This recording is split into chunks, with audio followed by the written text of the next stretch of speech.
So আজকের আমাদের ওয়েবিনারের headline দেখে বোঝা যাচ্ছে আমরা মূলত ডক্টরদের বিসিএস নিয়ে কথা বলবো।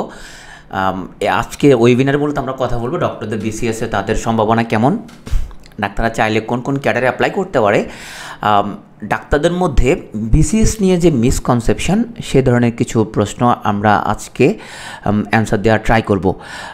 এবং তোমাদের কারো যদি কোনো প্রশ্ন থাকে তোমরা কমেন্ট সেকশানে লিখবা। যারা ফেসবুক থেকে দেখছো তোমরা ফেসবুক লাইভে যদি কমেন্ট করো আমরা চেষ্টা করব সেই কমেন্টগুলো অ্যাকনলেজ করার জন্য প্রেজেন্টেশনের শেষে। আমি সবার প্রশ্নের উত্তর প্রেজেন্টেশনের শেষে দেওয়ার চেষ্টা করব। তার আগে আমার পরিচয় দিয়ে নেই, আমার নাম হচ্ছে ডাক্তার শামসুল আরিফিন।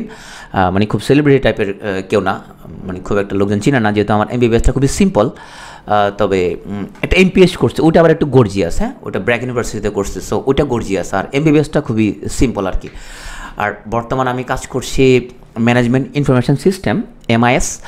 আর MIS-এর নামটা আসলে অনেকেই খুব একটা জানে না, তবে এই কোভিড প্যান্ডেমিকের মধ্যে MIS-এর নামটা সবাই জানে। যারা তোমরা সুরক্ষা ওয়েবসাইট যারা শুনেছ, তো সুরক্ষা শুনতে শুনতে MIS তোমরা শুনতে শুনতে এখন অভ্যস্ত হয়ে গেছো যে MIS নামে একটা তোমার ডিপার্টমেন্ট আছে স্বাস্থ্য অধিদপ্তরের। তো আমি সেই MIS ডিপার্টমেন্টে কাজ করি। আর আমি হচ্ছে যে 37তম BCS-এর ক্যাডার। এর আগে 37তম BCS-এর আগে আমি 35-36 প্রিলি দিয়েই পাস করি, কিন্তু আমি রিটার্নে বসার যেহেতু কোনো প্ল্যান ছিল না BCS নিয়ে, সেহেতু বসা হয় নাই। 37 BCS-এর প্রিলিতে পাস করার পর রিটার্নে বসি এবং সেটাতে এই ক্যাডার হই। তো তোমাদের সাথে আজকে ওয়েবিনারে আমরা থাকবো, সর্বোচ্চ আমরা চেষ্টা করবো 1 ঘন্টার মধ্যে শেষ করার জন্য। আই হোপ 1 ঘন্টার মধ্যে আমরা ইনশাল্লাহ পারবো। তো BCS নিয়ে কথা বলার আগে সবসময়ই একটা ব্যাপার তোমরা খেয়াল করবা যে যারা গভর্নমেন্ট জবে আসে অলরেডি BCS ক্যাডার, সে বলে যে ভাই তোমরা BCS আসো না, BCS অনেক ঝামেলা। আর যে ক্যাডার না সে বলে হায় রে আমার তো BCS হলো না, সেটা BCS-টা হলো না। তার মানে এটা একটা কাইন্ড অফ দিল লেখা লাড্ডুর মতো, মানে যে খাইলেও বস্তায় না খাইলেও বস্তায়। তো এখানে আমি একটা সবাইকে একটা কথা বলি যে সরকারি চাকরিজীবী BCS ক্যাডার যারা বিভিন্ন প্রবলেমের কথা বলতেছে, তো তুমি ওকে আস্ক করো যে ভাই আপনি তো বলতেছেন প্রবলেম, তো আপনি চাকরিটা ছেড়ে দেন, আপনার পোস্টে আমি জয়েন করে যাই। আপনি চাকরি ছাড়েন তাহলে তুমি দেখো চাকরি কিন্তু ছাড়বে না। তার মানে তোমার এটা হচ্ছে ওই যে তোমার দিল্লিকে লাড্ডু স্টাইলের, মানে একটা প্রবলেম আছে কিন্তু তোমার কেউ ছাড়তে চাচ্ছে না। এখন আসো, তোমরা এখানে অনেকেই তোমরা ফাইনাল প্রফ দিবা কদিন পরে, এবং অনেকে জয়েন করছো আমাদের সাথে, ইন্টার্নি করতেছো কয়েকজন যারা 15-16 সেশন যারা, আর কয়েকজন আছো তোমরা একটু সিনিয়র। তো এখন আমাদের ডক্টরদের তোমার সবচেয়ে যে কোশ্চেনটা যে ভাইয়া ইন্টার্নির পরে যে কি করব, এবার ইন্টার্নির সময় যেটা হয় সবার মধ্যে একটা বিভ্রান্তি কাজ করে, যে কেউ মনে করে যে ইন্টার্নির পরে আমি বাইরে চলে যাব, কে চিন্তা করে আমি হচ্ছে যে পার্ট 1-এর জন্য বসতে হবে, রেসিডেন্সি দিতে হবে। তার মানে একটা বিভ্রান্তিকর অবস্থা। আবার পার্ট 1 দিলে কিসে দিব, আমি কি মেডিসিনে কেয়ার করব না সার্জারিতে করব? তো যে ডিপার্টমেন্টে যায় সেটাই ভালো লাগে। সার্জারিতে যখন যায় সার্জারি ভালো লাগে, যখন মেডিসিনে যায় মেডিসিন ভালো লাগে, যখন কার্ডিওলজিতে যাই তখন কার্ডিওলজি ভালো লাগে, যখন বান প্লাস্টিকে যাই তখন প্লাস্টিক খুব ভালো লাগে। হ্যাঁ, আবার এখানে একটা রোল মডেল থিওরি আছে যে প্রত্যেকের মেডিকেলে তোমার আমাদের কিছু লিজেন্ডারি আমাদের স্যার থাকেন, তো আমরা ওনাদেরকে ফলো করতে চাই। হ্যাঁ, যেমন কুমিল্লা মেডিকেল থেকে আমরা যারা পড়াশোনা করেছি, আমরা একটা সময় চিন্তা করতাম যে ABM খুরশিদ আলম স্যার, যিনি এখন তোমার স্বাস্থ্য অধিদপ্তরের মহাপরিচালক, তো সবাই চিন্তা করতো খুরশিদ স্যারের মতো সার্জন হতে হবে আমাদেরকে, বা মাহবুল ইসলাম মজুমদার স্যারের মতো মেডিসিন স্পেশালিস্ট হইতে হবে। এটাকে বলে রোল মডেল থিওরি। আমরা কাউকে রোল মডেল বানাই যে ওনার মতো আমাকে হইতে হবে। এখন সবাইকে তো ভালো লাগে, মাহবুব স্যারকে ভালো লাগে মেডিসিনের জন্য, সার্জারির জন্য খুরশিদ স্যারকে ভালো লাগে, হ্যাঁ বান প্লাস্টিকের মির্জা তাইব স্যারকে ভালো লাগে, সব কিছুই ভালো লাগে, সব কিছুই হইতে ইচ্ছা করতেছে। তো এখন একটা বিভ্রান্তিকর অবস্থা। তুমি যদি আমাকে আস্ক করো যে ভাই আমি ইন্টার্নির পরে আমি কি করব বা বেস্ট অপশান কোনটা, তুমি যদি বল বেস্ট অপশান, আমি তোমাকে বলবো তুমি চোখ বন্ধ করে তোমার জন্য বেস্ট অপশান হচ্ছে তুমি MRCP, তুমি ট্র্যাকে, তুমি ইউকেতে সেটেল হওয়ার ট্রাই করতে পারো। MRCP দিলে শুধু ইউকে না, তুমি MRCP দিয়ে তুমি UK, মিডল ইস্ট আর অনেকগুলো দেশে তুমি সেটেল হতে পারো, সেটার জন্য তুমি ট্রাই করতে পারো। তুমি প্র্যাপ দিয়ে তুমি ইউকেতে সেটেল হওয়ার ট্রাই করতে পারো, USMLE দিয়ে তুমি USA-তে ট্রাই করতে পারো, AMC দিয়ে তুমি অস্ট্রেলিয়াতে ট্রাই করতে পারো, অথবা তুমি ডক্টর হিসেবে তুমি USA, অস্ট্রেলিয়া, কানাডা, জার্মানি এই দেশগুলোতে তুমি MS বা PhD করে সেখানে সেটেল হওয়ার জন্য তুমি ট্রাই করতে পারো। ইভেন তুমি MBBS করার পরে সরাসরি PhD-র জন্য তুমি ট্রাই করতে পারো। আমি বলবো এটা তোমার জন্য বেস্ট অপশান, যে দেশে না থাকা। বাংলাদেশ নিয়ে সবাই অনেক আশাবাদী কথা বলে, ওরা সাধারণত মোটিভেশনাল স্পিকার আর কি। আমি হচ্ছে তোমার ওই ডিপ্রেসিভ স্পিকার, মানে আমি সবাইকে হতাশ করে দেই। আর যারা মোটিভেশনাল স্পিকার ওরা মোটিভেশন দেয়, আমি মোটিভেশন দেয় না। আমি বলি যে তুমি যদি আমাকে কাজ করো ভাই, আমি কি করবো, আমি বলি তুমি ভাই বাইরে যাওয়ার জন্য ট্রাই করো, তুমি একদম তুমি বসকা বাইন্দা তুমি যে কোনোভাবে বাইরে যাওয়ার জন্য ট্রাই করো। এটা আমি তোমাকে একদম চোখ বন্ধ করে তোমাকে আমি এটাই বলবো। তো এখন তুমি বললা ভাই আমার পারিবারিক সাপোর্ট নাই, বাইরে যে যাবো আমি যে ট্রাই করব ওই জন্য ভাই পারিবারিক সাপোর্ট নাই, আর আমার পরিবার আমার থেকে অনেক কিছু আশা করে এবং তারা আশা করতেছে আমি পাশ করার পরে ফ্যামিলিতে কন্ট্রিবিউট করব। আমাদের সবার পারিবারিক বাস্তবতা একই না, আমরা সবাই খুব সোনার চামচ মুখে দিয়ে পৃথিবীতে আসি নাই, আমাদের সবার রিয়েলিটি এক না, ডিফারেন্ট। অনেকে বিয়ে শাদী করে ফেলছে, অনেকের অনেক রকমের বাস্তবতা আছে, অনেকের অনেক রকম সাপোর্ট নাই। আবার কারণ হচ্ছে তো টাকা নাই রে মামু, টাকা ছাড়া তো তুমি এখন বাড়ির জন্য ট্রাই করবো, পড়াশোনা করবা, কিছু টাকা পয়সার তো প্রয়োজন আছে। এখন সেই জিনিসটা নাই। এখন তুমি আবার রুকসানাকে কথা দিয়ে ফেলছো যে তুমি ইন্টারনেট পরে এখন রুকসানাকে বিয়ে দিয়ে দিবে। তুমি যদি কথা দিছো রুকসানাকে বিয়ে করবা, এখন তো তোমার কথা রাখতে হবে, সেই জন্য তুমি একটু প্যারায় আসো। তুমি এখন রুকসানার আব্বাকে তুমি আবার কী কথা, তুমি ফার্স্ট ইয়ার থেকে রুকসানাকে তুমি পেন্ডিংয়ে রাখছো যে রুকসানা আমি পাশ করার পরেই হচ্ছে আমরা তোমাকে আমার ঘরে নিয়ে করে নিয়ে আসবো। এখন তুমি সেই কথা রাখতে পারতেছো না, অনেক প্রবলেম তোমার। আবার অনেকের প্রবলেম হচ্ছে আব্বা আম্মা তো ভাইয়া বিদেশ যাইতে দিবে না। হ্যাঁ আমি তো ভাই মেয়ে, আব্বা আম্মা আমাকে এখন তো বাইরে যেতে দিবে না ভাইয়া, বা ছেলে ভাইয়া আমি একমাত্র ছেলে, আমার আব্বা আম্মা ভাইয়া আমাকে বিদেশ যেতে দিবে না, আমি খুবই ওনারা মন খারাপ করবে ভাইয়া, আমি তো বিদেশ যাইতে পারবো না। এখন ভাইয়া কী করব, ওনারা চাচ্ছেন আমি বাইরে যাই, ওনারা বয়স্ক, আমি ওনাদের সেবা যত্ন করবো, একটু ওনাদের পাশে থাকবো, শেষে আমার বিদেশ যাইতে হবে না, আমি আমার আব্বা আম্মার পাশে থাকতে চাই। তো আবার অনেকের মধ্যে এটা কাজ করে, তুমি ইউকেতে গেলেই তুমি চাকরি পেয়ে যাবা, তুমি ইউএসএ মিলিয়ে পাস করলেই কি তোমার জন্য রেসিডেন্সি হয়ে যাবে, চাকরি হয়ে যাবে না। তুমি গিয়ে একটা মাস্টার্স করলেই তুমি জব পেয়ে যাবা, তুমি যে কোনো দেশে এত সোজা। তুমি একটা ফার্স্ট ওয়ার্ল্ড কান্ট্রিতে গিয়ে তোমাকে সেখানে স্ট্রাগল করতে হবে। তোমার যে বিষয়টা এমন না আমি ফার্স্ট ওয়ার্ল্ড কান্ট্রিতে চলে গেলাম, এরপর আমার জন্য অনেক জব রাখছে যে হাই বাংলাদেশি ভাই আসছো, ধর নাও তোমার জন্য একটা জব রাখছি, তো তোমাকে আমি একটা এই জবটা করো। তো বাস্তবতা ইজ নট দ্যাট সিম্পল, তাই না? ইউএসএতে গিয়েও তোমাকে দীর্ঘদিন তুমি ইউএসএ মিলি পাস করার পরেও অনেকে দেখা যায় তোমার রেসিডেন্সি তোমার ম্যাচ হচ্ছে না। হ্যাঁ, ইভেন অনেকে তোমার খুব অড জব করতে হয় এবং প্রচণ্ড স্ট্রাগল করতে হয়। যদি না তোমার বাবা মা বা তোমার চাচা কাকা জ্যাঠা কারো কেউ যদি না থাকে ফার্স্ট ওয়ার্ল্ডে, তুমি যদি তোমার ফ্যামিলির প্রথম পার্সন হও যে একটা ফার্স্ট ওয়ার্ল্ড কান্ট্রিতে এস্টাবলিশ হতে ট্রাই করতেছে, তোমার স্ট্রাগলগুলো অনেক বেশি। আর তুমি বলো ভাইয়া 5 বছর এত কষ্ট করছি ভাই, বাইরে যাই স্ট্রাগল করতে পারবো না, অ্যাটলিস্ট বাইরে যাই এত কষ্ট ভাই করতে পারবো না আমি। হ্যাঁ, বা আমি ঠান্ডার দেশে যাইতে চাই না ভাই, আমি বাংলাদেশে থাকতে চাই। এটা তোমার কনসার্ন। এই যে এখানে একটা তোমার নিউ ইয়র্ক টাইমস থেকে আমরা একটা কাটিং দিয়েছি, তো সো এখানে বলা হচ্ছে ইউএসএতেই অনেক ডক্টরস তার কাঙ্ক্ষিত জব পাচ্ছে না। কেন? কারণ মেডিকেল স্কুলস আর প্রডিউসিং মোর গ্র্যাজুয়েট। বাংলাদেশের মতো ওদের প্রবলেম আছে, ওরা প্রচুর গ্র্যাজুয়েট প্রডিউস করতেছে যতজন আসলে প্রয়োজন নাই, but residency programs have not kept up.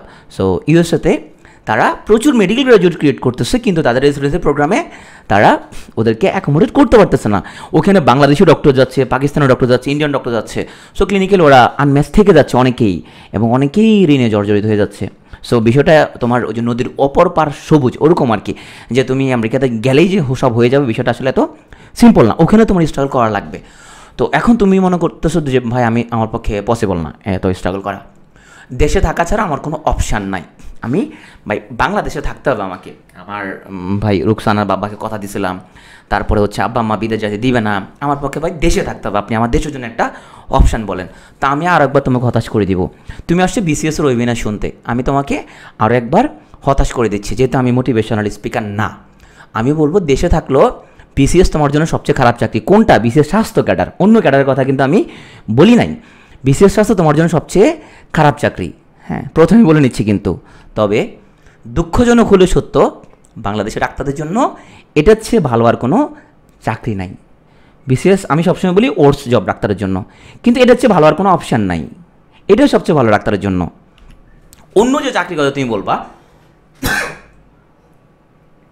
ক্লিনিকে খ্যাপ, মেডিকেল কলেজে লেকচারার, তারপরে বিভিন্ন 5 তারকা হাসপাতালে আরামগিরি করতে পারবা, পেরিফেরিতে গিয়ে বিভিন্ন তোমার উপজেলা লেভেলে গিয়ে তুমি সেখানে 24 ঘন্টা আরামগিরি করলা এগুলো কিচ্ছু না, জাস্ট মধ্যযুগীয় একটা বর্বর দাসপ্রথা। এই দাসপ্রথার বলি হচ্ছে তুমি, কারণ কার বলি হচ্ছ? এখন যে ব্যবসা করতেছো, হাসপাতাল দিয়ে তোমাকে দাস বানাচ্ছ, ওখানের মধ্যে তুমি একটা দাসপ্রথার বলি হচ্ছ।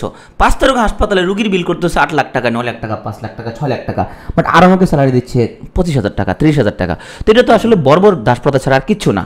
তোমার ফ্রেন্ড যে কমার্সে পড়ছিল, সে যখন ব্যাংকে ম্যানেজমেন্ট ট্রেনিং অফিসার হিসেবে ঢুকে, যখন এমটিও পোস্টে ঢুকে, অনেক ব্যাংকে স্টার্টিং 40,000 স্যালারি পায়। এখন তুমি আমাকে বলো যে কোন মেডিকেল কলেজ তোমাকে এন্ট্রি পয়েন্টে 40,000 স্যালারি দেবে? কে দিবে তোমাকে? 5 তারকা হাসপাতাল আরামগিরি তুমি করতেছো, তোমাকে 40,000 স্যালারি দিচ্ছে না, তার মানে সে তোমাকে এখন মাগনা পাইছে, তোমাকে দাসপ্রথা তোমাকে খাটাচ্ছে এখানের মধ্যে। তো এটার কিচ্ছু না এটা। সো অনেকে আমার সাথে দ্বিমত করতে পারে, কিন্তু তারাও 3-4 বছর পর দেখা যায় তারা মেনে নিচ্ছে যে আসলে সে একটা দাসপ্রথার বলি হচ্ছে, তার চেয়ে বিসিএস তার জন্য অনেক স্মার্ট ছিল। হ্যাঁ, এটা কিছুদিন পরে বুঝতে পারে। তো এখন বিসিএস আমি কেন বলতেছি, কারণ বাংলাদেশে প্রাইভেট সেক্টর খুবই আনস্ট্রাকচার্ড, বেতন কাঠামো ঠিক নাই, ঠিক টাইমে বেতনের ঠিক নাই, তোমার কখন কার চাকরি চলে যায় সেটা ঠিক নাই। এখানে তুমি ডিউটি করতে 3,500 টাকা, আরেকজন বলছে 2,500 টাকা দিয়ে সব করে দিব, সেটা হয়ে যাচ্ছে। সবচেয়ে বড় কথা, তোমার কোনো আইডেন্টিটি নাই, হু ইউ আর। তুমি যখন জব করতেছো, তোমার পরিচয় কি? তোমার পরিচয় নাই, তোমার অস্তিত্ব নাই, তোমার কোনো।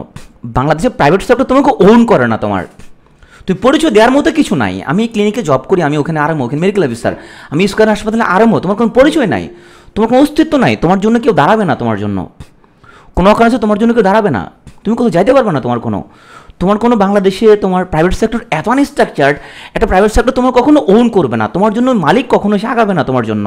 বাট তুমি গভর্নমেন্ট সার্ভিস যদি থাকো, গভর্নমেন্ট থেকে তুমি সাপোর্ট পাবা, গভর্নমেন্ট তোমাকে ওন করবে, গভর্নমেন্ট তোমাকে ফ্যাসিলিটি দিবে, তোমার স্যালারিটা তুমি মাসে 3-4 তারিখে তুমি পেয়ে যাবা, তুমি বেতন বোনাস ঠিক টাইম মধ্যে তুমি পাবা, তোমার প্রবলেমগুলো সে দেখবে, তোমাকে কিছু ছুটি দিবে, মাতৃত্বকালীন তোমাকে ছুটি দিবে।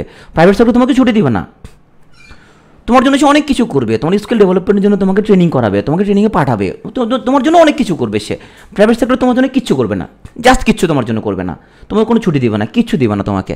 তো এখন আসো, $1,000,000 কোশ্চেনটা হচ্ছে যে ভাই আমি ইন্টার্নি করি বা আমি মাত্র শেষ করলাম, তো ভাই আগে কি বিসিএসের প্রস্তুতি নিব নাকি পোস্ট গ্রাজুয়েশনের প্রস্তুতি নিব? যে সবাই তো ভাই পার্ট 1-এর জন্য পড়তেছে বা রেসিডেন্সির জন্য পড়তেছে, আর বিসিএস তো সবাই পড়তেছে না, মাঝে মধ্যে স্পেশাল বিসিএসের কথা শুনি, তো ওটা দেখলে যে সবাই দেখি যে বিসিএসের জন্য পড়ে। তো ভাইয়া আগে কি তাহলে এফসিবিএসের জন্য পড়বো কি না, বিভিন্ন কোচিং আছে ওগুলোতে ভর্তি যাবো কি না, নাকি বিসিএস, এটা তো ভাই বুঝতেছি না, আমি মাত্র ইন্টার্নি করি। হ্যাঁ, আমি যখন ইন্টার্নি করতাম আমার মাথায় এরকমই ছিল, আমার মাথা ছিল ধুর কিসের বিসিএস, এগুলো বিসিএস দিয়ে কোনো কিছু হবে, আরে ভাই আমি তো আমেরিকা যাবো, আরে আমি তো একটা কিছু হবো, সে একটা কিছু হবো আমি। হ্যাঁ, এই ধরনের চিন্তা ভাবনা ছিল। আরে বিসিএস বাদ দেই, আমি প্রাইভেট সেক্টর থেকে আমি হচ্ছে এফসিবিএস করে তারপরে মেডিকেল কলেজ অ্যাসিস্ট্যান্ট প্রফেসর পোস্টে জয়েন করে ফেলবো। দুঃখজনকভাবে সত্য, আমি যখন জানলাম মেডিকেল কলেজের অ্যাসিস্ট্যান্ট প্রফেসরের স্যালারি গভর্নমেন্ট সেক্টরের মেডিকেল অফিসারের চেয়ে কম, একটা প্রাইভেট মেডিকেল কলেজের অ্যাসিস্ট্যান্ট প্রফেসরের স্যালারি গভর্নমেন্ট সেক্টরের মেডিকেল অফিসারের চেয়ে কম। গভর্নমেন্ট সেক্টরের একজন মেডিকেল অফিসার নবম গ্রেডের, সে যতগুলো পেশেন্ট দেখতে পারে প্র্যাকটিসের মধ্যে, প্রাইভেট মেডিকেল কলেজের একজন অ্যাসিস্ট্যান্ট প্রফেসর বা সদ্য পাশ করা কনসালটেন্ট সেই পরিমাণ রুগী দেখতে পারে না। ও চেম্বার তো রুগী নাই, কেউ তো আসে না, ওনার তো কোনো ট্যাগ নাই, কোনো পরিচয় নাই, ওনার চেম্বার রুগী নাই। সো গভর্নমেন্ট সেক্টরের নবম গ্রেডের অফিসার যতগুলো রুগী দেখতে পারে চেম্বারের মধ্যে, প্রাইভেট সেক্টরের একজন অ্যাসিস্ট্যান্ট প্রফেসর এতগুলো রুগী দেখতে পারে না, ওনার তো পরিচয় নেই কোনো।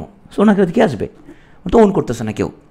সো আমি তোমাকে এই প্রশ্নের উত্তর দেওয়ার আগে আমি তোমাকে আগে দুটো প্রশ্ন করতে চাই, যে বুড়ো বয়সে মেডিকেল অফিসার থাকতে চাও কারা কারা, আর বয়সে তোমার চেয়ে 5, 6, 7, 8 বছরের জুনিয়রের অধীনে চাকরি করতে চাও কারা কারা?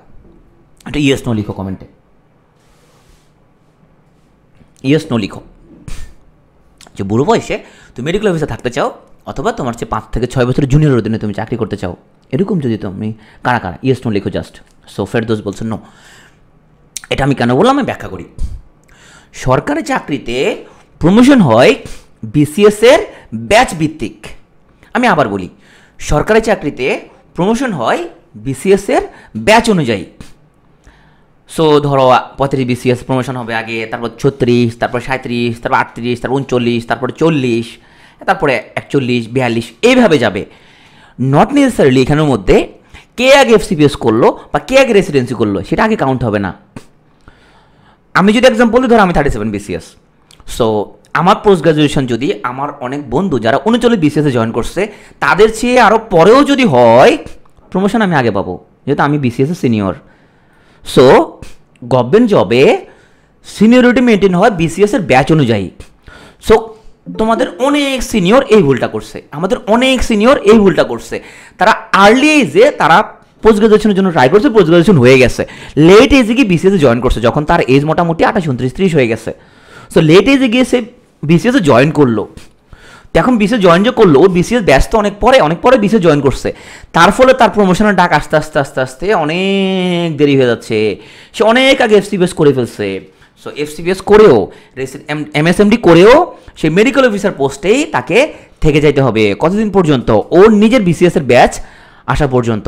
তার মানে কতকাল তাকে থাকতে হবে সে জানে না, নবম গ্রেডে তাকে থেকে যাইতে হবে। সুতরাং যদি তুমি মনে করো যে আমি আর্লিতে কেরিয়ারটা এস্টাবলিশ হইতে চাই, আর্লিতে আমার কেরিয়ার দাঁড় করাতে চাই, তাইলে তোমাকে বিসিএসের ব্যাপারে চিন্তা করতে হবে। আগে বিসিএস, কারণ প্রমোশন হতে বিসিএসের ব্যাচ অনুযায়ী তোমার যদি আগে একটা বিসিএস হয়, ইয়াং এজে যদি তোমার একটা বিসিএস হয়, সো মোটামুটি তুমি আমি যদি ধরি কারো 25-26 বিসিএস হলো, তারপরে 2 বছর সে গ্রামে থাকলো, ওকে 28 সে গ্রামে থাকলো, 28 বছর পর্যন্ত তার থাকলো। এরপরে সে গভর্নমেন্ট কোটা রেসিডেন্সিতে সে পরীক্ষা দিতে পারবে এবং গভর্নমেন্ট থেকে যে স্যালারিটা পাচ্ছিল সে স্যালারিটা সে পাবে, ওই স্যালারি পেয়েই সে তার পড়াশোনাটা কন্টিনিউ করতে পারবে, বা ট্রেনিং পোস্টে আসলে ওই স্যালারিটা সে পাবে। কিন্তু প্রাইভেট সেক্টরের একজন ডাক্তারের জন্য এটা খুবই কঠিন যে ওখানে শুধু 20,000 টাকা বেতন পাওয়া যায়, সে 20,000 টাকা আবার কয়দিন পর দেবে সেটা কোনো ঠিক ঠিকানা নাই। হ্যাঁ, সো তার জন্য জীবনটা অনেক বেশি কঠিন। তো তুমি যদি মনে করো তোমার লাইফটা অনেক ইজি করতে চাও, তুমি জীবনটা কমপ্লেক্স করতে চাচ্ছ না, ডাক্তারদের যেহেতু হতাশাজনক অবস্থার মধ্যে তুমি পড়তে চাচ্ছ না, তাইলে তুমি জীবনে প্রথম যে ডিগ্রির নাম সেটার নাম হচ্ছে বিসিএস। যদি তুমি সবার থেকে আগায় থাকতে চাও, তোমার ক্লাসে তোমার ফ্রেন্ডদের চেয়ে যদি আগায় থাকতে চাও ক্যারিয়ারে, তাহলে তোমাকে আগে বিসিএস জন্য ট্রাই করা উচিত।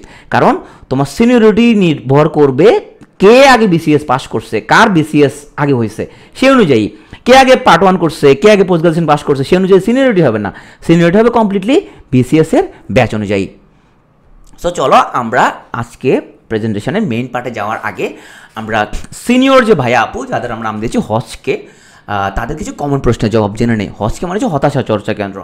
তো তারা যুগের পর যুগ হতাশা চর্চা করে। হ্যাঁ, আমি যেরকম প্রথমে হতাশা চর্চা করলাম না, ওরকম আর কি, মানে আমার মতো হতাশা চর্চা করে। আমি তোমাদের সিনিয়র, সো আমিও প্রথমে তোমাদেরকে একটু হতাশ করে দিচ্ছি। তো তোমাদের সিনিয়র ভাই আপুদের যখন তুমি আস করতে যাবা যে আপু আমি কি করতে চাই, কি করব, ভাই আমি তো বিসিএস দিতে চাই, তো ভাইয়ারা তোমাকে যে কথা বলবে দূর বেটা তো কি বিসিএস দিবে, ওটা ফালতু, বিসিএসে তো সিট কম। সে তোমাকে এই কথাটা প্রথমে বলবে, বিসিএস তো সিট কম।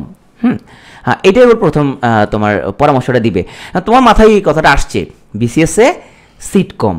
আচ্ছা, এখন আমি তোমাকে আস্ক করতে চাই তোমার কয় সিট দরকার, একটু কমেন্টে লিখো তো তোমার কয় সিট দরকার। তুমি বলছো বিসিএসে সিট কম, ওকে কম, তোমার কয় সিট দরকার সেটা একটু বলো। অভিজিতের 1 সিট দরকার, মুহতাসিনের 1 সিট দরকার, নাসিরেরও 1 সিট দরকার। আচ্ছা, ফেসবুক থেকে তোমরা যারা দেখতেছো তোমরা একটু কমেন্ট করো যে তোমাদের কয় সিট দরকার। ওকে, জিসানের 1000 সিট দরকার। আচ্ছা, তোমার লাগবে 1 সিট। তো এখন তোমার ইউজুয়ালি তোমার একটা জেনারেল যে বিসিএসগুলো হয় সেখানে হেলথ কেয়ারের সিট থাকে 100 থেকে 300। যেমন এবার যে 44 সার্কুলার, এখানে 100টা সিট তোমার এমবিবিএসদের জন্য, ডেন্টাল সার্জনদের জন্য 30টা সিট, মানে বিসিএস স্বাস্থ্য ক্যাডার হলো 130টা সিট এমবিবিএস বিডিএস মিলিয়ে। কারণ তোমরা জানো যে কিছুদিন আগেই একটা বড় একটা নিয়োগ হয়ে গেল 42 স্পেশাল, তারও আগে 39 একটা স্পেশাল নিয়োগ হয়ে গেল।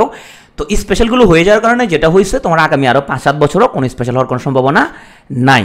সুতরাং সিট বেশি হলে পরীক্ষা দিব, ওয়েট করি, এই ওয়েট করে কোনো লাভ হবে না, কারণ আরও 7-8 বছর লাগবে তোমার নতুন করে আবার একটা স্পেশাল বিসিএস হইতে, কারণ অলরেডি স্যাচুরেটেড যদ্দ নিয়োগ দেয় শুদ্ধ নিয়োগ হয়ে গেছে।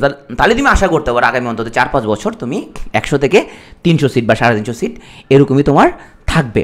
তবে যেহেতু তোমার কয়দিন আগে 42 হয়ে গেল, দ্যাটস ওয়াই এবার 100 সিট। হ্যাঁ, কিন্তু তুমি ধরে রাখতে পারো প্রতি বছর, ধরো যে পরিমাণ ডাক্তার অবসরে যাই ওইভাবে তুমি ধরে রাখতে পারো প্রতি বছর 250-300 এই পরিমাণ সিট তোমার থাকবে। এখন তোমার যদি আসলে না পোষায়, তোমার যদি একটা সিট তোমার লাগবে কিন্তু 300টার মতো সিট থাকে, তো তোমার যদি না পোষায়, তোমার তো এই মহিলার পর্যন্ত একটা সিটে পোষায় যায়, আর তুমি বলতে তোমার নাকি একটা সিটে তোমার পোষাবে না। তো এর চেয়ে দুঃখজনক আর কি হইতে পারে।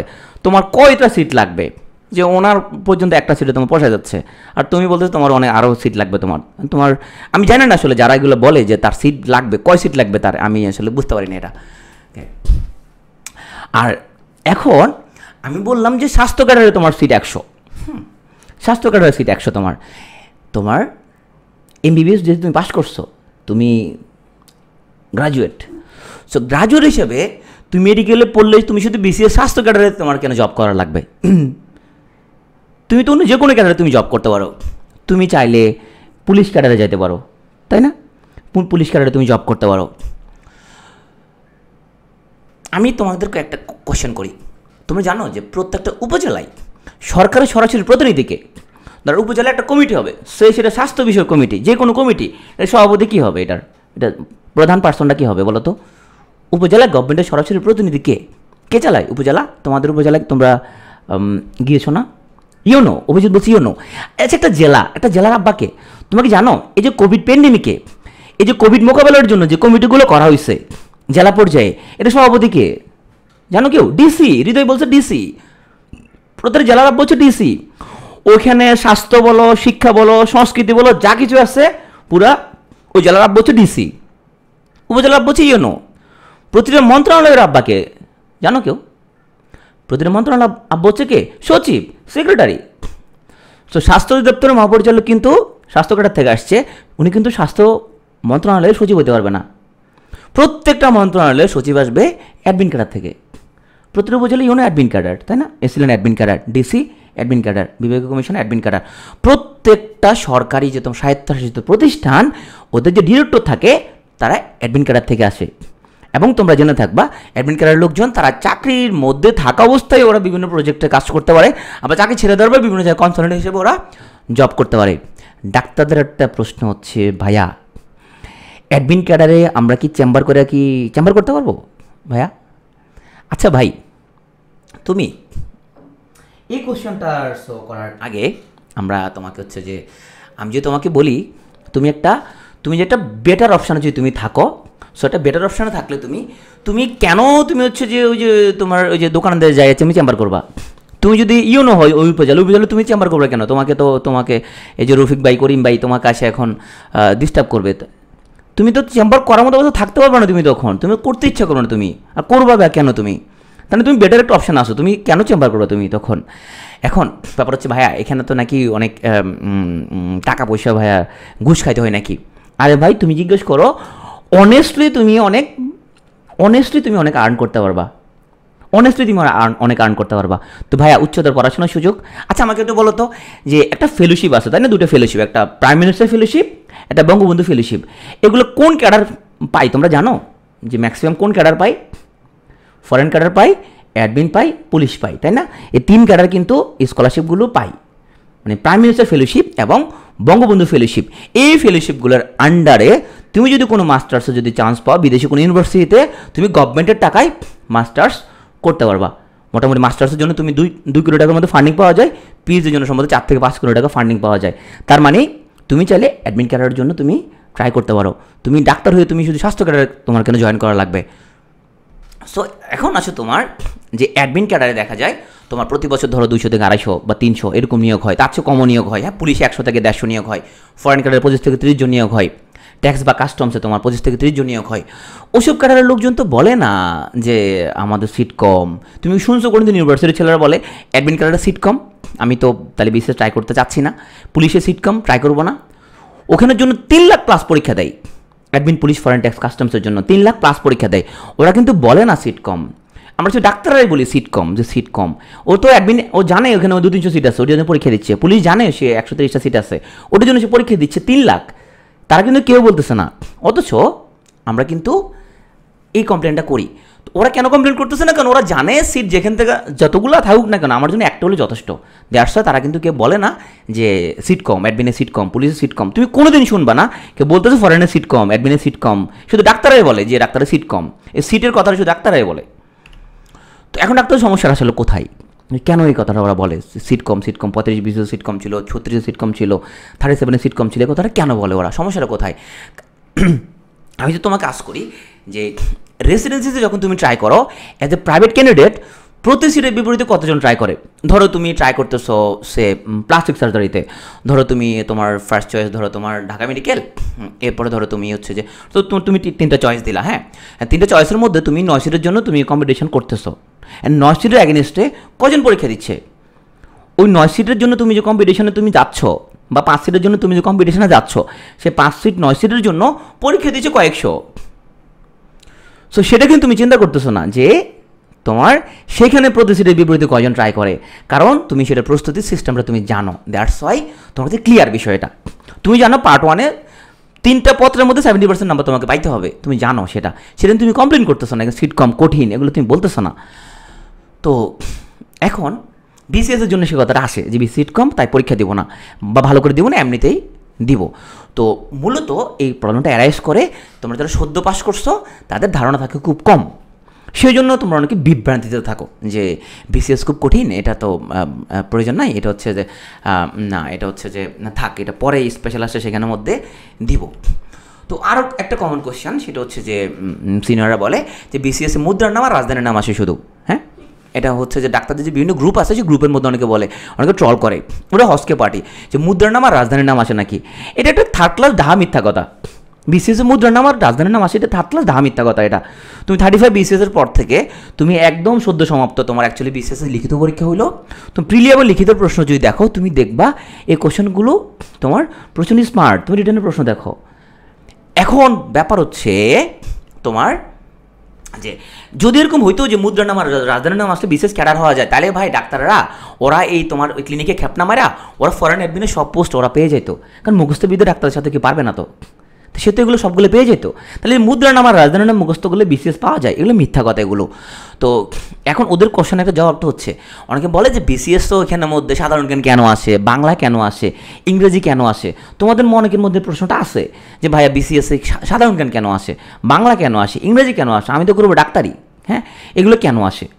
আমি তোমাকে আগে বলি, ধরো তোমার কাছে একটা রুগী আসছে অজ্ঞান, তো তুমি ওর পায়ের মধ্যে গুতা মারিয়ে দেখতেছো ওর পায়ের আঙ্গুলটা হচ্ছে যে একটু এক্সটেন্সর হয়েছে কিনা, এটা কেন দেখতেছো তুমি? ঠিক আছে এক্সটেন্সর হইলে পরে কী হবে? তুমি ওর পায়ের পাতা দিয়ে একটা গুতা মারছো, গুতা মারে তুমি কইতেছো আমি একটা জার দেখতেছি, হ্যাঁ আমি রেসপন্স দেখতেছি প্লান্টার, সো এখানে এক্সটেন্সর হলে তুমি কী বলতেছো? তুমি এখানের মধ্যে তুমি এটা কেন দেখতেছো? তুমি হৃদয় বলছি স্ট্রোক দেখতে পাবা। তো এখন আমি যদি বলি কেন তুমি এর পায়ের পাতার মধ্যে কিসের স্ট্রোক তো মাথার মধ্যে হয়েছে, আমি মাথা খুললে তারপর দেখবো এখানের মধ্যে, মাথা খুলে দেখতে চাই ভিতরে রক্ত হয়েছে জমাট বাঁধছে কিনা বা কোনো ব্লক হয়েছে কিনা, পায়ের পাতার মধ্যে কিসের স্ট্রোক, পায়ের পাতার মধ্যে কিছু আছে কিনা, আমি তো মাথার ভিতরে খুলে দেখতে চাই। যারা বলে বিসিএসে কেন বাংলা ইংরেজি সাধারণ জ্ঞান আসে তাদের আসলে জবাবটা হচ্ছে এটা। তো পায়ের পাতা দেখে তুমি যেরকম বুঝতে পারতেছো এই আঙ্গুল দিয়ে তোমার যে এক্সটেন্সর দেখে তুমি বুঝতে পারতেছো, তাহলে তোমার মাথায় ফিজিওলজি আছে, তুমি জানো এটা এক্সটেন্সর হয়েছে মানে এটা আপার মোটর নিউরন লেশন হয়েছে, এটা স্ট্রোক হয়েছে, এটা তুমি মেকানিজমটা তুমি জানো।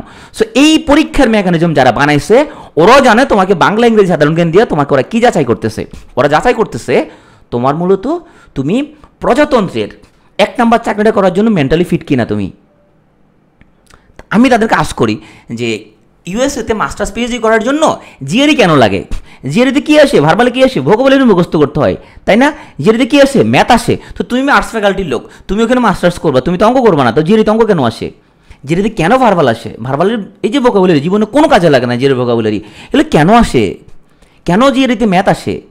জিআরিতে কেন অ্যানালিটিক্যাল প্রশ্ন আসে? কারণ হচ্ছে এই বিসিএস বলো আর জিআরি বলো এটা লাইসেন্সিং এক্সাম না।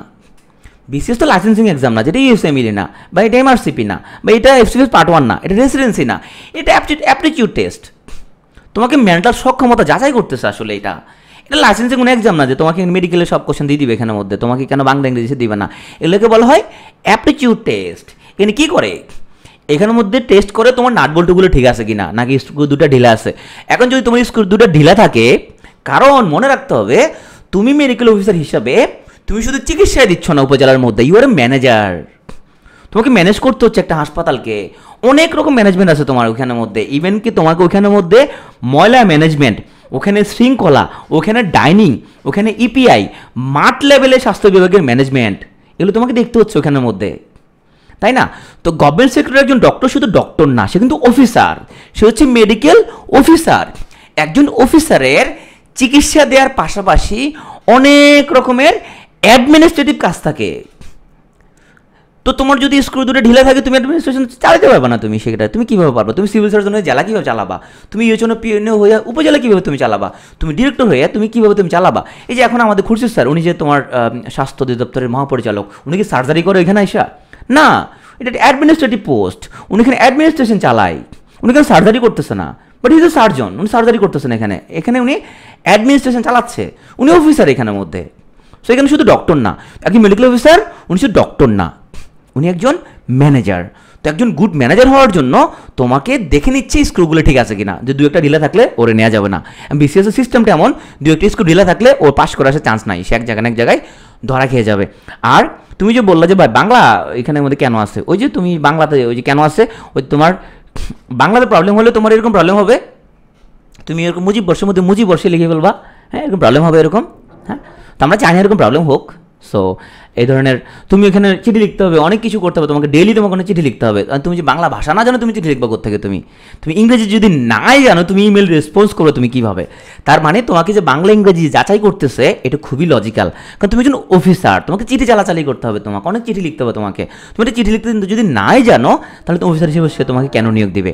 দ্যাটস ওয়াই এই জিনিসগুলো লাগে। তো চলো আজকে আলোচনার মধ্যে আমাদের প্রথম দিকে ঢুকে যাই আমরা। খুব ইম্পর্টেন্ট একটা ব্যাপার, কোয়েশ্চেন হচ্ছে বিশেষ কি ভাই খুব কঠিন।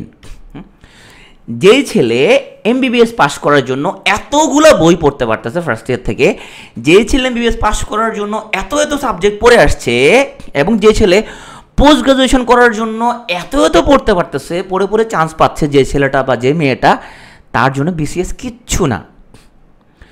তুমি পার্ট 1 পাস করার জন্য বা রেসিডেন্সি পাস করার জন্য যে পরিমাণ ইফোর্ট দেওয়া লাগে তার মাত্র 20% ইফোর্ট দিয়ে তুমি বিসিএস অ্যাডমিন ক্যাডার হয়ে যেতে পারবা।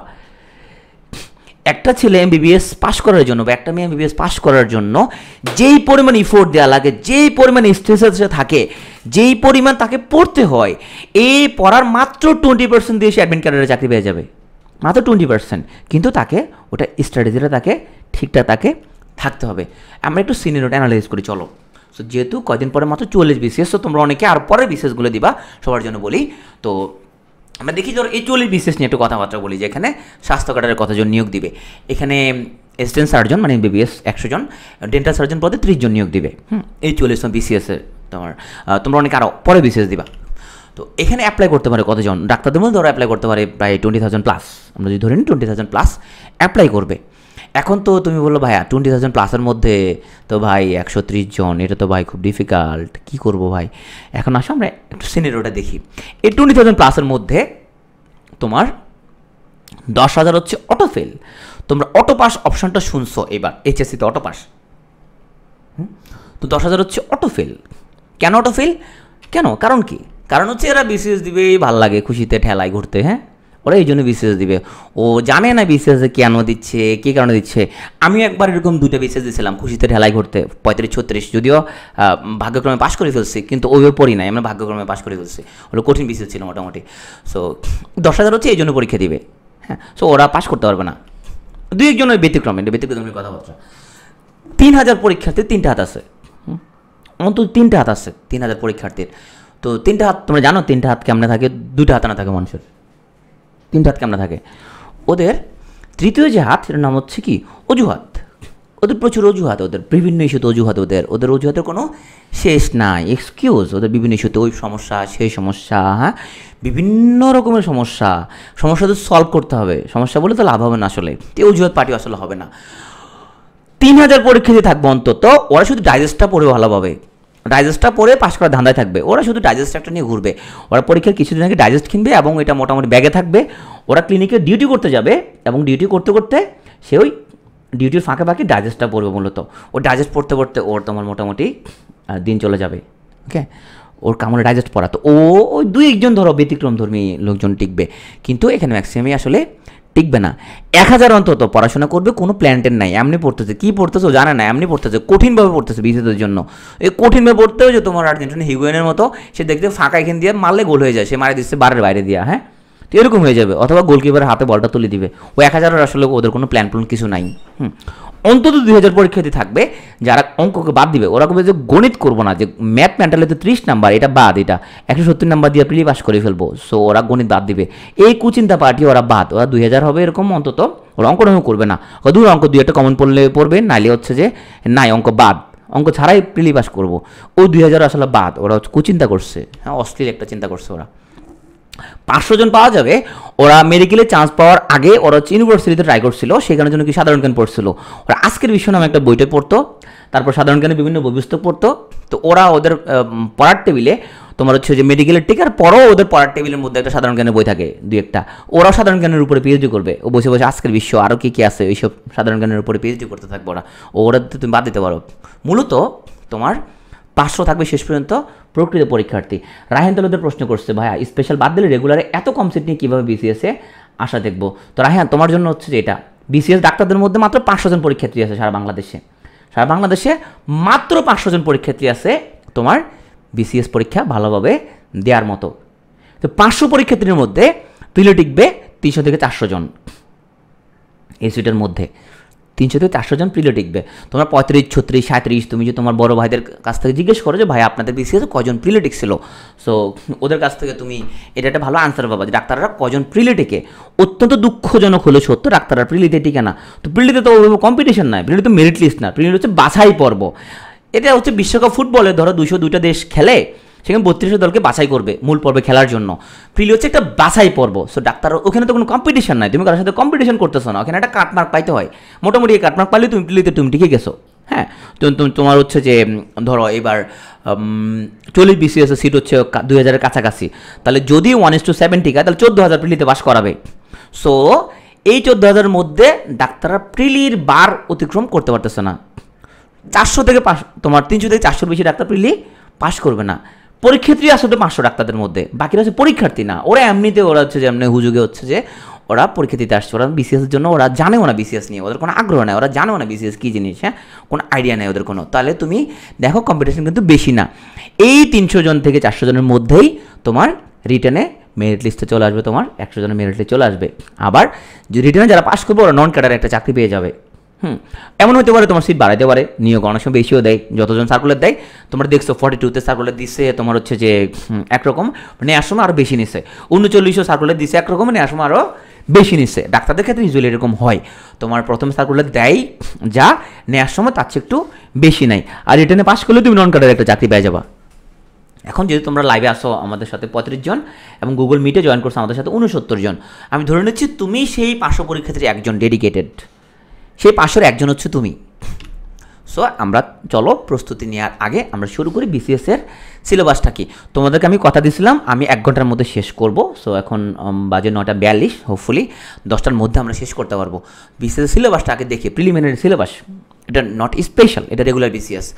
বাংলা থেকে 35, ইংরেজি 35, সাধারণ জ্ঞান বাংলাদেশ বিষয়াবলী 30, আন্তর্জাতিক 20। তারপর হচ্ছে তোমার গণিত মানসিক দক্ষতা থেকে 30, কম্পিউটার 15, বিজ্ঞান 15, ভূগোল ও দুর্যোগ 10, নৈতিকতা মূল্যবোধ সুশাসন হচ্ছে 10। টোটাল হয়ে গেল 200। চলো এই 200 নম্বরটা আমরা একটু গবেষণা করি। প্রথম আমি তোমাকে বলবো প্রিলির ফাউন্ডেশন। প্রিলির ফাউন্ডেশন আমরা রাখছি এই 5টা সাবজেক্টকে, বাংলা 35, ইংরেজি 35, গণিত মানসিক দক্ষতা 30, কম্পিউটার 15, বিজ্ঞান 15, টোটাল 130 নাম্বার। পৃথিবী উল্টে গেল, এই 130 নাম্বার থেকে প্রশ্ন খুব বেশি এদিক সেদিক হবে না। এদিক সেদিক হওয়ার মতো তো কিছু না আরে ভাই, এগুলো তো কমন টপিক, তাই না? এখান থেকে উল্টাপাল্টা কী আসবে এখান থেকে তোমার? এটাতে একদম তোমার ছাঁচে ফেলা যায় সিলেবাসটাকে, তাই না? এখান থেকে তো উল্টাপাল্টা দেওয়ার কোনো কিছু নাই এখানের মধ্যে। তাহলে 130কে আমরা বলবো ফাউন্ডেশন। তো 130 হলে আমরা একটা বোনাস অ্যাড করি, বোনাস আমরা অ্যাড করলাম ভূগোল দুর্যোগ হলো 10 আর নৈতিকতা মূল্যবোধ হচ্ছে 10, এগুলো 150, এ হলো বোনাস। এখন তার সাথে আমরা তুমি বলে বা সাধারণ জ্ঞানের কথা তো করেন না ভাই কিছু, 50 নাম্বার। সাধারণ জ্ঞানকে বললো আনপ্রেডিক্টেবল, যে কোন প্রিলিতে কতটুকু কী হয় না হয় এটা আগে থেকে বোঝাটা ডিফিকাল্ট। সো তোমার বাংলাদেশ টিমের মতো আনপ্রেডিক্টেবল, মোটামুটি তুমি জানো না সাধারণ জ্ঞানে তুমি আসলে কতটুকু ভালো করতে পারবা। তুমি অনেক পড়েও পরীক্ষা খারাপ হতে পারে, আবার সাধারণ জ্ঞান অনেক কম পড়েও তুমি অনেক ভালো নাম্বার পাইতে পারো। সেই জন্য এটাকে আমরা আপাতত প্ল্যান থেকে আমরা বাইরে রাখলাম। তো চলো আমরা প্রথমে তাহলে তোমার প্রস্তুতি হওয়া উচিত ওরকম তুমি যেভাবে অন্যদের থেকে তুমি আগায় থাকতে পারবা খুব সহজেই। অরুণিমা বলছে ভাইয়া আমি হচ্ছে যে পুলিশ ব্যাডমিন্টনের জন্য স্টাডি শিডিউল আমি পেতে চাই। তো অরুণিমা এখানে একটা কথা বলে রাখতে চাই, প্রিলিমিনারি সবার জন্য সেম প্রশ্ন। হ্যাঁ, এটা যদি বিশ্বকাপ ফুটবলে বাছাই পর্বের মতো, তোমার ধরো তোমার 14,000 বাছাই করলো তোমার এখান থেকে 4 লাখ পরীক্ষার্থী যদি হয়, সো এটা সবার জন্য সেম কোশ্চেন এক্সাম হবে। হ্যাঁ, তো এই প্রস্তুতি সবার জন্য সিমিলার, কথাগুলো সব ক্যাডারের জন্য সিমিলার। প্রথমে তুমি সেই জায়গাগুলো হাত দাও যেখানে তোমার অনেক ভালো নাম্বার তুমি পেতে পারো। প্রথম আমি তোমাকে বলবো দাবার ঘর হচ্ছে ম্যাথ এবং মেন্টাল অ্যাবিলিটি। কেন? কারণ তুমি অ্যাজ এ ডক্টর তুমি ছোটোবেলা থেকেই তুমি মোটামুটি ম্যাথে মোটামুটি তুমি সবসময় জিপিএ 5 পাইতা, 80+ তুমি পাইতা, কিন্তু অনভ্যাসে বিদ্যারাস। তুমি গত 5 বছর এমবিবিএস পড়তে এসে তোমার কোনো ম্যাথ তোমাকে সলভ করতে হয় নাই। তুমি যদি টিউশনি না করে থাকো তাহলে তুমি ম্যাথমেটিক্যাল কোনো প্রবলেম তোমাকে সলভ করতে হয় না। তো মোটামুটি 5 বছরের মধ্যে তুমি ম্যাথমেটিক্সের অনেক কিছু ভুলে গেছো। তো ভুলে যাওয়ার কারণে তোমার মধ্যে একটা ম্যাথ ভীতি জন্ম নিচ্ছে। এই ম্যাথ ভীতি তোমার হচ্ছে যে আমরা প্রথমে যেটা করি আমাদের পিটুতে আগে ম্যাথ ভীতিটা স্টুডেন্ট থেকে কাটাই দেয়।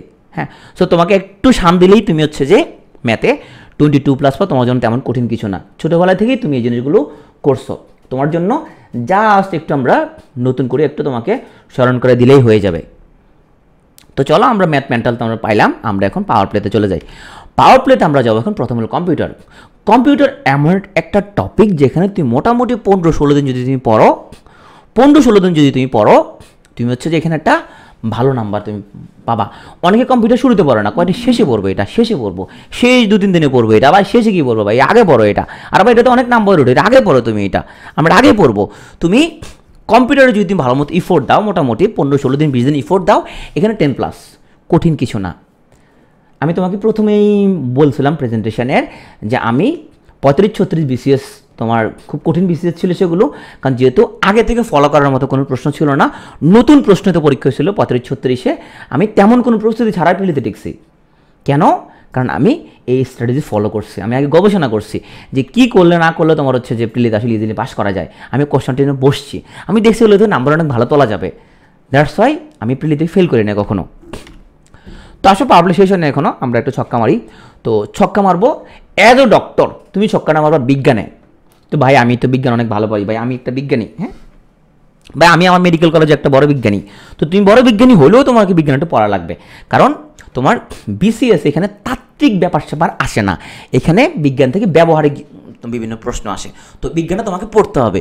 সুবিধা হচ্ছে এটা, তুমি বিজ্ঞান পড়লেই বুঝে যাবা, কারণ বিজ্ঞানে যে ফিজিক্স থেকে যা আসে, বায়োলজি থেকে যা আসে, কেমিস্ট্রি থেকে যা আসে, এগুলো তুমি ছোটোবেলায় তুমি হচ্ছে যে সব তুমি পড়ে ফেলছো, ছোটোবেলা থেকেই তুমি এগুলোর উপর হাফেজ। জাস্ট তোমাকে একটু রিকল করা লাগবে, একটু তোমাকে উল্টাপাল্টা দেখতে হবে, তোমাকে একটু বিজ্ঞানে উল্টাপাল্টা দেখলে বিজ্ঞানে তুমি 10+ পাও। ডাক্তাররা ইউজুয়ালি তোমার 12 নাম্বার পাই 15-তে। আমি শুনে 12+ পাইছি বিজ্ঞান অংশের মধ্যে, কারণ যে কোশ্চেনগুলো একটু উল্টাপাল্টা দেখলেই তুমি মোটামুটি এখানের মধ্যে পারবা। আমি 10+ ধরে রাখলাম, তাহলে তোমার কত হইলো? তুমি হচ্ছে যে 42+। আমি একটা কোশ্চেন লিখে রাখছি 68+ হলেই জয়, তার মানে আমি 110কে সেফ স্কোর ধরছি। আচ্ছা আমি শেষে বলবো যে তোমার কাটমার্ক নিয়ে। সো 42 নাম্বার তুমি কিন্তু পাই গেছো। হ্যাঁ, সো এখন আসলে আমরা যাব মাতৃভাষা বাংলা, ব্যাকরণে যাব আমরা। সো ব্যাকরণের মধ্যেও তুমি মোটামুটি দেখো সাহিত্য কিন্তু ভাস্ট মহাসাগর, একদম সাগর মহাসাগর। তুমি ব্যাকরণে 15-16 দিন যদি সময় দাও বা 20 দিন যদি সময় দাও, তুমি এখানে 10+ পাওয়া খুবই সম্ভব।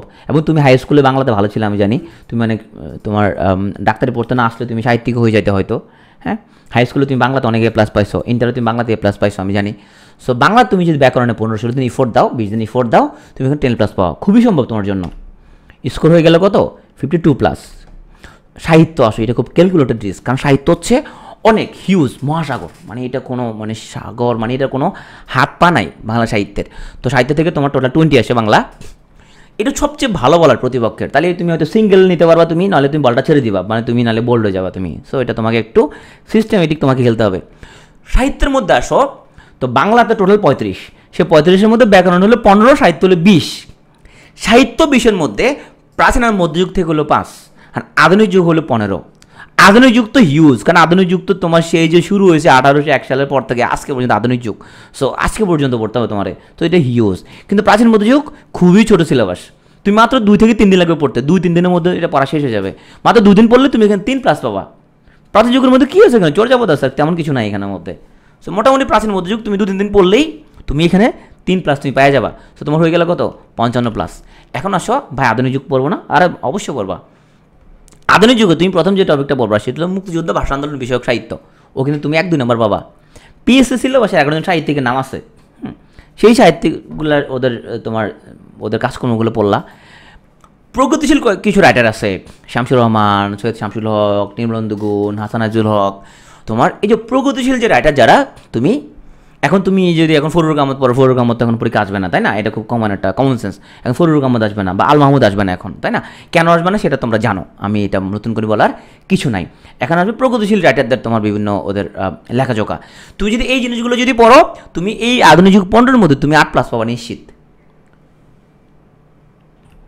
স্কোর হয়ে গেলে 63+। সো আসো ইংরেজিতে বিগ শট মারবা। এখন আসো ইংরেজিতে বিগ শট যে মারবা, তুমি মেডিকেলে এসে ইংরেজি গ্রামার অনেক ভুলে গেছো। কারণ হচ্ছে মেডিকেলে তুমি ইংরেজিতে পড়লেও তুমি গ্রামার দিয়ে কখনো মনোযোগ দাও নাই। যেহেতু মেডিকেলে এসিকিউ লিখতে হয়, ওখানে গ্রামারের কিছু আসলে তেমন কিছু নাই, তুমি গ্রামার ভুলে গেছো। কিন্তু তুমি ছোটোবেলা থেকে গ্রামার কিছুটা পারো। তোমাকে যেটা করতে হবে রিভিশন দিতে হবে, একটু ঝালাই করে নিতে হবে। সো ঝালাইটা যদি তুমি করো, তোমাকে যদি সিলেবাসে দেখতে হবে কী কী জিনিস আছে, তোমার কোন টপিক থেকে কী কোশ্চেন আসে। তুমি দেখবা পার্টস অফ স্পিচ থেকে সব সময় 7-8 নম্বর কোশ্চেন আসে, কারেকশন থেকে 3 থেকে 4 নম্বর কোশ্চেন আসে, ভোকাবুলারি পার্ট থেকে কত কোশ্চেন আসে। তুমি আগে সিলেবাসটা তুমি আগে দেখতে হবে। দেখলে পরে তুমি দেখবা যে এই টপিকগুলো যদি ভালো করে পড়া হয়, parts of speech, phrase and clause, one word substitute, মানে এক কথায় প্রকাশ, correction, vocabulary, right form of verb, এই টপিকগুলো পড়লে ইংরেজি ব্যাকরণে কিন্তু 20, ইংরেজি গ্রামারে 20, সাহিত্য 15, বাংলা ছিল তোমার ব্যাকরণে 15, সাহিত্যে 20, ইংরেজিতে উল্টা। ইংরেজি সাহিত্য নাম্বার কম, গ্রামারে হচ্ছে বেশি। তো ইংরেজিতে এই টপিকগুলো বললে তুমি 12+ পাবা। তুমি ছোটোবেলায় তুমি পড়ছিলা, তোমার জন্য অনেক কষ্ট অনেক কম হবে। তোমার স্কোর হয়ে গেল 75+। সো ইংরেজি লিটারেচার সিলেবাসটা মাথায় রাখতে হবে। ইংরেজি লিটারেচার অনেক বড়, কিন্তু এখানে সিলেবাসটা মাথায় রেখে তুমি দেখবা রেনেসার পার্টটা থেকে সব সময় তোমার 3-4 নম্বর প্রশ্ন আসে। নিউ ক্লাসিক্যাল থেকে প্রশ্ন আসে, ভিক্টোরিয়ান পিরিয়ড থেকে সবসময় প্রচুর প্রশ্ন আসে, লিটারেরি টার্মস থেকে প্রশ্ন আসে, কোটেশন থেকে প্রশ্ন আসে। সো এই তুমি যদি একটু গোছায় যদি তুমি পড়ো, তাহলে আমরা আমাদের এই 3 BCS আগে স্টুডেন্টদের এরকম একটা সাজেশন দিয়েছিলাম যে কোন রাইটার থেকে কী কোশ্চেন আসছিল, এবং আল্লাহর রহমতে আমাদের এইবার 43 BCS ইংরেজি সাহিত্যের প্রত্যেকটা কোশ্চেন কমন আসছে। আমাদের সাজেশনটা দিয়েছিলাম, প্রত্যেকটা কমন আসছে। কেন কি আনকমন কোত্থেকে দিবে এখানের মধ্যে। সো এরকম একটা সাজেশন আমরা দিয়েছিলাম, আমাদের পেজে তোমরা পাবা, আমাদের যে গ্রুপ আছে BCS P2, সেখানে এগুলো আছে। ইংরেজি সাহিত্য তুমি যদি সিলেবাস ধরো পড়ো, তুমি 10+ পাবা, 15তে 10+, তাহলে তোমার স্কোর হয়ে গেল কত 85+। তো এখন আসো এই যে ভূগোল পরিবেশ দুর্যোগ, হ্যাঁ, এইটা তুমি যদি মোটামুটি 4-5 দিন যদি পড়ো, এখানে 5+ তুমি পাবা নিশ্চিত, বোনাস নাম্বার একদম নিশ্চিত তুমি পাবা 5+ এখানের মধ্যে। তাহলে স্কোর হয়ে গেল কত 90+। এখন আসে নৈতিকতা, মূল্যবোধ, সুশাসন। কিছু ফালতু লোক বলে এটা নিয়ে কমন আসে না, ওরা ফালতু লোক, ওরা হচ্ছে যে দুষ্ট লোক, ওরা বলে এটা কমন আসে না, ওরা দুষ্ট। কমন আসে, একদম হুবহু কমন আসে, অপশন শুদ্ধ কমন আসবে তোমার, একদম হুবহু অপশন শুদ্ধ কমন আসবে তোমার। নৈতিকতা, মূল্যবোধ, সুশাসন, একদম টপিক ধরে তুমি যদি পড়ো, কিছু কোশ্চেন আছে একদম হুবহু কমন আসবে তোমার। ভালোভাবে 4-5 দিন যদি পড়ো, তুমি এখানে 5+ পাবা তুমি। এবং তোমাদের সাথে যারা ডাইজেস্ট পড়বে, ওরা এই টপিকগুলো ছেড়ে দিবে, জাস্ট ওরা জানেও না এই টপিক যে নাম্বার আছে হুবহু, যে কোন বই পড়বো জানেও না ভালো করে। এখানে 5+ তুমি পাবা, হয়ে গেল 95+। এখন তুমি বলতেছো ভাই সাধারণ জ্ঞানের কথা আছে, কিছুই বললেন না ভাই। তো সাধারণ জ্ঞান পড়া ছাড়া ভাই কেমনে আমি ক্যাডার হবো ভাই, এটা তো সম্ভব না, প্রিলিমিনারি পাস করবো। সাধারণ জ্ঞান তো ভাই অনেক ভয় লাগে, হ্যাঁ, তো ভয় তো লাগবেই তোমার। কারণ তুমি যদি কারেন্ট অ্যাফেয়ার্স পড়ো প্রচুর পরিমাণে, সাধারণ জ্ঞানে মাস্টারদের বকবকানি শুনো, তো ভয় তো একটু লাগবেই। ভয়টা লাগা স্বাভাবিক। তাহলে তো কী করবো, সিলেবাস দেখবা, সিলেবাসে দেখবা কোন টপিক থেকে তোমার প্রচুর নাম্বার আসে, কোন টপিকে কেমনে আসে। তুমি সিলেবাসটা দেখলে তখন তুমি দেখবা যে তোমার বাংলাদেশের জাতীয় বিষয়াবলী এই টপিক থেকে 6 থেকে 13 নম্বর প্রশ্ন আসছে, কৃষি থেকে সবসময় 3 নম্বর প্রশ্ন আসে, তারপর তোমার জনসংখ্যা থেকে সবসময় 3 নম্বর প্রশ্ন আসে, অর্থনীতি থেকে 3 নম্বর প্রশ্ন আসে, শিল্প বাণিজ্য থেকে সবসময় 3 নম্বর প্রশ্ন আসে, হ্যাঁ, সংবিধান থেকে সবসময় 3 নম্বর প্রশ্ন আসে। তুমি যখন এইটা যখন দেখবা, তখন তুমি বুঝে যাবা যে কোন টপিকটা তোমাকে আগে পড়তে হবে, কোনটা পরে পড়তে হবে, কোনটা বেশি ইম্পর্টেন্ট। এগুলোর কিছু তোমার ডেমো ক্লাস আমাদের পেজে আছে, আমাদের ইউটিউব চ্যানেলে আছে। ইউটিউবে তুমি P2 লিখলেই একটা চ্যানেল পাবা, সেটা সার্চ দিলে সেখানে আমার অনেকগুলো ক্লাস পাবা, জিকের এসব কথা বিস্তারিত বলছে। তুমি যদি শুধুমাত্র এই টপিকগুলো যদি ভালো করে পড়ো, ইতিহাস, কৃষি, জনসংখ্যা, অর্থনীতি, বাজেট, সমীক্ষা, সংবিধান, শিল্প, সরকার, এখানে পাবো তুমি 8, এখানে হলো 8, দুটো পাবো 16+, একদম নিশ্চিত 16+ তুমি পাবা।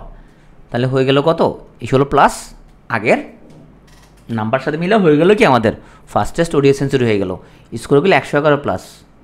এখন পর্যন্ত 105 প্লাস পেয়ে কেউ প্রিলি পাস করে নাই, এরকম কোনো হিস্ট্রি নাই। এখন আন্তর্জাতিক পার্ট এখন রেখে দিচ্ছি আমরা, আন্তর্জাতিক নিয়ে একটু কথাবার্তা বলি। এখন আমরা এখানের মধ্যে পাস 100% নিশ্চিত করতে হবে। এখানে তুমি যখন সিলেবাসটা দেখবা, এখানে তুমি অনেকগুলো টপিক পাবা যেখান থেকে প্রতি বছর প্রচুর প্রচুর প্রচুর কোশ্চেন আসে। তুমি সিলেবাসটা নিয়ে গবেষণা করে তুমি বুঝতে পারবা যে কিছু টপিক আছে, যেমন এই দেখো জাতিসংঘ থেকে সব সময় তোমার 3-4 নাম্বার প্রশ্ন সব সময় আসতে থাকে সব সময়। সো এটা দেখলে তুমি বুঝে যাবে আসলে যে এখানে তোমার কী জিনিস তোমাকে এখানে পড়তে হবে। সো এখানে তুমি যদি জাতিসংঘ, আন্তর্জাতিক জোট, এশিয়া ইউরোপ চুক্তি, পরিবেশ কূটনীতি, এই টপিকগুলো যদি কেউ যদি মোটামুটি ভালো করে যদি পড়ে, তাহলে ওইখানে 8+ পাবে। এই জাতিসংঘ, আন্তর্জাতিক জোট, যুদ্ধ চুক্তি, প্রোটোকল, হ্যাঁ, এশিয়া ইউরোপ মহাদেশের মধ্যে 2টা, যদি সে ঠিক মতো পড়ে 8+ সে পাবে। হয়ে গেল কত, 119+। হ্যাঁ, তুমি জিতছ। এখন আসো তুমি বললা ভাই সাম্প্রতিক কিছু বলবেন না ভাইয়া? সাম্প্রতিক তো কারেন্ট অ্যাফেয়ার্স পড়তে হয় না ভাইয়া? তো সাম্প্রতিক বিষয় যেহেতু তোমার রবীন্দ্রনাথ ঠাকুর আগে একটা কথা বলছে, আমি এই জন্য বেশি বলতে চাই না, যেহেতু উনি খুব তোমার গুরু পর্যায়ের লোক, ওনার ভক্ত সাম্প্রতিক বেশি পড়তে যা তোমার পাবনায় ভর্তি হচ্ছে উনি বলছে। সো আমি আসলে গুরুর উপরে কথা বলাটা কি হবে না, ঠিক হবে না। সাম্প্রতিক নিয়ে জন্য আমি বেশি কথা বলতে চাই না। তো সাম্প্রতিক যদি পড়তে চাও, তোমার ওই সময় ওই বছর কিছু তোমার উল্লেখযোগ্য সাম্প্রতিক থাকে, যেমন অর্থনৈতিক সমীক্ষা থাকে, জনমিতিক তথ্য থাকে, কৃষি শুমারি থাকে, আদমশুমারি থাকে, বিভিন্ন সাম্প্রতিক মুক্তিপ্রাপ্ত চলচ্চিত্র, বই, এখন ধরো কোভিড-19, এরকম কিছু টপিক থাকে তোমার প্রতি বছর, সেই টপিকগুলোর উপর একটু পড়াশোনা করা যেতে পারে। সেগুলো পড়লে 2+ এক্সট্রা পাওয়া যেতে পারে, মোটামুটি হয়ে যায় 121+। এখন তোমার কোশ্চেন হচ্ছে ভাইয়া আপনি যে বললেন এইভাবে তো কখনো হবে না। হ্যাঁ, এইভাবে তো কখনোই হবে না, কারণ তুমি যদি সেপ্টাজিন ইনজেকশন দাও এন্টারিক ফিভার একটা রুগী, 100 জনের মধ্যে 100 জন রুগী ভালো হবে না? ভালো হবে না। কারো করে দেখা যাচ্ছে যে অর্গানিজম দেওয়া হয়েছে ওর রেজিস্ট্যান্ট এটা অ্যান্টিবায়োটিক, তাই না? আবার সবাইকে একই ওষুধের একই ডোজ সব মানুষের উপর সমানভাবে কাজ করবে না। দেখা যাচ্ছে কিছু মানুষের ডোজ বেশি লাগতেছে, আবার একই ওষুধ দেখা যাচ্ছে কিছু মানুষের তোমার কী হচ্ছে, বেশি মেটাবলিজম হয়ে যাচ্ছে, সমানভাবে কাজ করতেছে না। সো এই জন্য আমরা রাখছি কত, 121+। তার মানে এখান থেকে আমি যদি ধরি তুমি আরও 10% নাম্বার তোমার কমে গেছে, আরও 12 নাম্বার কম, তাও 109, তাও তুমি প্রিলি পাস করবা। এখন পর্যন্ত এমন কোনো বিসিএস হয় নাই যেখানে 105 পায়া প্রিলিতে টিকে নাই। পথের বিসিএসে কাটমার্ক আরও অনেক কম ছিল, 36ও কম ছিল, মোটা 100-র আশেপাশে ছিল সবসময়। যতগুলো বিসিএস হয়েছে এখন পর্যন্ত সবগুলো প্রিলি নাম্বার ছিল 100-র আশেপাশে। 105 খুবই সেফ একটা স্কোর। সো তুমি যদি সিস্টেমেটিক হইতে যদি পড়ো, 105 পাওয়া তোমার জন্য খুব কঠিন কিছু না। তাহলে আমি 121 দেখালাম, আমি এখন ধরলাম যে আমার এখানের মধ্যে তোমার 10% নাম্বার এদিক সেদিক হয়ে গেছে। আমি যেখানে হিসাব করছি 10 সেখানে 9 হয়েছে, যেখানে হিসাব করছি 12 সেখানে 12 হয়নি, সেখানে 11 নম্বর পাচ্ছি তুমি সেখানে। তো এইভাবে কাটছাট করে তুমি তো আমার এমন হতে পারে যেখানে আমি ধরে রাখছি 5 পাবা, সেখানে তুমি 7ও পাইতে পারো। ভূগোলে ধরছি আমি 5, তুমি পাইছো হয়তো 7। বিজ্ঞান ধরছি আমি 10, তুমি পাইছো হয়তো 12। কম্পিউটার ধরছি আমি 10, তুমি হয়তো পাইছো 12। হ্যাঁ, তাহলে ওখানে বাড়তেও পারে। সব মিলিয়ে তুমি যদি স্ট্র্যাটেজি ফলো করে পড়ো, প্রিলি ফেল করার কোনো সম্ভাবনা তোমার নাই। হ্যাঁ, এখন তুমি আমার বলে আর ধর্মী আপনি চা মারতেছেন, এখানে আপনি যে চাপাটা মারলেন আরফিন ভাই, আপনি যতক্ষণ চাপা পিটালেন এখন, সো এখন আপনার এইটা প্রমাণ আছে কি না? বশির বদ্দাকে অনেকে চিনো কি না? যেটা বশির বদ্দা চিনো? এখন বশির বদ্দা উনি যে গুটি ব্যস্ত, এটা যেন প্রমাণ আছে। সো এখন আরফিন ভাই উনি যেহেতু মোটিভেশনাল স্পিকার না, সো আরফিন ভাই চাপা মারে না, তো এটার অনেকগুলো প্রমাণ আছে। হ্যাঁ, যে আমরা যেভাবে বলছি আমাদের গাইডলাইন ফলো করে যে তোমার বিসিএসের প্রশ্ন যে আসে, সো এটার প্রমাণ হচ্ছে আমার 42 বিসিএস 67 জন্য আমাদের এখানে চান্স পাইছে। আমাদের রেগুলার ক্লাসে আসতো তোমার ধরো তোমার 100+, ওকে, তাহলে 67 প্রিলি পাস করছে। তুমি বলো ভর্তি হয়েছে কজন আমার এখানে? আমি দেখবো এখানের মধ্যে আমার এখানে রেগুলার স্টুডেন্ট ক্লাস করতো কতজন। সো আমাদের এখানে ভর্তি ছিল 150 জনের মতো, ক্লাস করতো লাইভ ক্লাসে তোমার। এখন তোমাদের যেরকম আমরা ইনভাইট করেছি সম্ভবত 500-700 মতো, বাট জয়েন করছে লাইভে কতজন আমাদের এখানে? 65 জনের মতো।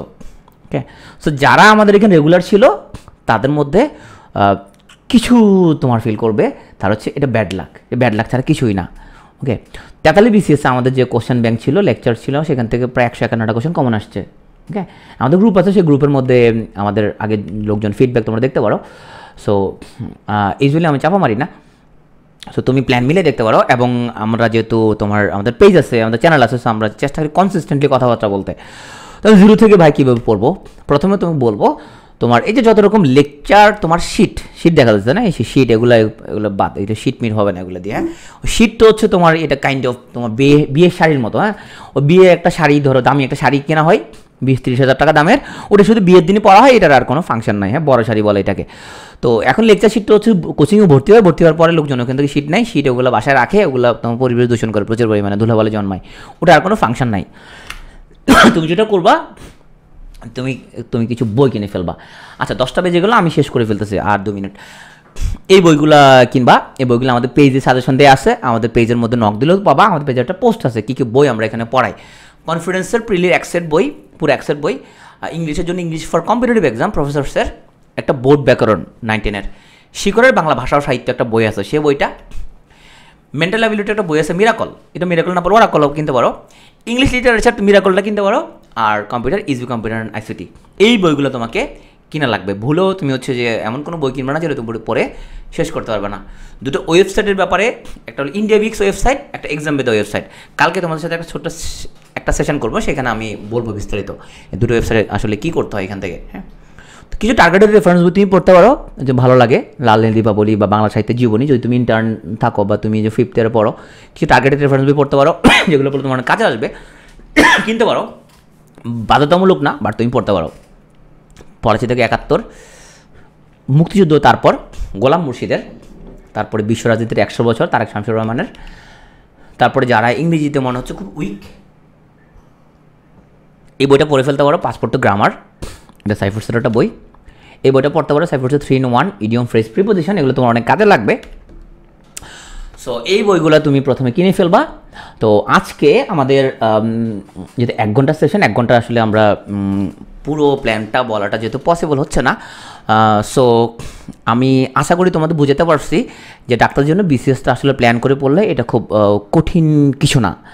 তো তোমাদের সাথে আমি আরেকটা সেশন নিব, সেটা হচ্ছে আগামী রোববারে আমরা সাবজেক্ট ওয়াইজ তোমাদের সাথে কথা বলবো, বিভিন্ন সাবজেক্ট ওয়াইজ তুমি কীভাবে প্রস্তুতিটা তুমি নিবা। সো আমি তোমাকে বলবো যে তোমার সিট কম, ঠিক আছে, আমরা মানলাম সিট, তো এখন সিট যে কম, সে কম সিটের মধ্যে কারা নিয়োগ পাবে, যে একবার চেষ্টা করছিল, right? So success only comes to those who dare to attempt. এখন যে একটু চেষ্টাই করে নাই, যে তো ওর কাছে সাকসেস আসবে কোত্থেকে, ও তো চেষ্টাই করে নাই, ও তো পরীক্ষায় দেয় নাই, ও তো ভালো করে পড়েই নাই। তো ভালো করে না পড়ে ওকে তো সিট কম। আরে ভাই, আগে তুই ভালো করে পড়ে তারপরে বলতো সিট কম, ভালো করে আগে পড়তে হবে। সো তোমরা যারা এতক্ষণ ছিল আমাদের সাথে ফেসবুক লাইভে এবং গুগল মিটে, তোমাদের সবাইকে অসংখ্য ধন্যবাদ।